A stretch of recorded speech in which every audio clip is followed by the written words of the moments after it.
सावली देते, पक्ष्यांचा आनंद देते, अनेक प्रकारच्या वनस्पत्या देते, अनेक प्रकारचे फलं देते, अनेक प्रकारचं धान्य देते, अनेक प्रकारच्या भाज्या देते. उत्कृष्ट प्रकारची मिरचीला तिखटपणाची चव देणारी माझी माता आहे. गुळाला गोडी देणारी, ऊसाला गोडी देणारी ही माझी माता आहे. फुलाला रंग आणि सुगंध देणारी माझी माता आहे. प्रत्येक भिन्न भिन्न फळभाज्यांना वेगळ्या वेगळ्यांची चव देणारी ही माझी माता आहे. या मातीच्या कणाकणामध्ये माझ्या परमात्म्यांचं कणकण में भगवान जो असं म्हटलेलं आहे.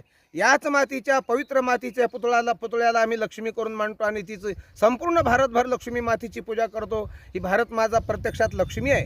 याच मातीच्या एका मातीचा गोळा करतो आणि त्याचा गणपती करतो, कारण ते संपूर्ण विघ्नहर्ता आहे, बुद्धिदाता आहे. याच मातीच्या स्पर्शाने माणसाची बुद्धी वाढीला लागते, याच मातीच्या स्पर्शाने माणसाची बुद्धी चालते.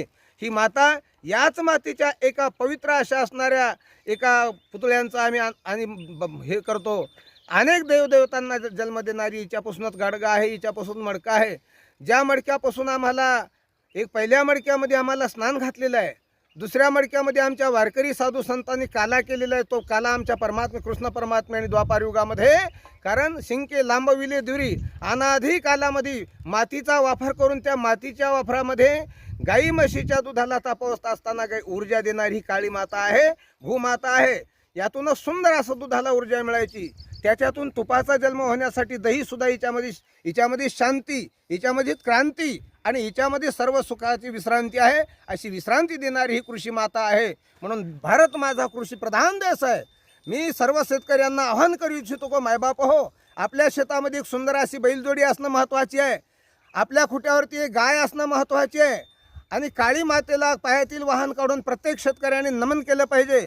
आज जरी शेतकरी म्हणत असेल आम्हाला पुरत नाही, तरी या संपूर्ण विश्वातला प्रत्येक मानव शेती मातेतलंच अन्न खाऊन जगतो, शेती मातेतलीच भाजी खातो. शेती आमची साखर देते, शेती आमची भाकर देते, शेती आमची दूध देते, शेती आमची तेल देते, शेती आमची तूप देते. नव्हे आम्हाला भगवान परमात्म्याने दिलेली काया झाकण्यासाठी वस्त्र देणारा काऊस माझी शेती देते आहे. लक्षामध्ये नव्हे कोणाला हवेली असेल, ज्ञानोबाराय म्हणतात देखोनी लोकांचे धवळारे, काय ते जावी आपले तनारे.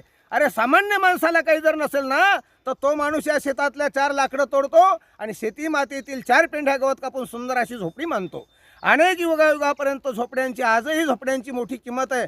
माझे साधू संत, मठाधिपती साधू संत, आखाड्यातील साधू संत जे कुंभामध्ये स्नान करतात आणि आजच्या स्नानातून संपूर्ण भारतीयांना आशीर्वाद देतात की तुम्ही कोरोनासारख्या महाबिमारीतून मुक्त व्हाल आणि मुक्त होऊन महाराज जीवनभर चांगले आनंदानं जगाल, संपूर्ण जग आनंदाने जगावं हीच भगवंताला शुभेच्छा करतो. आणि शेतकरी मायबापांना शेतीवरती अजिबात नाराज न होता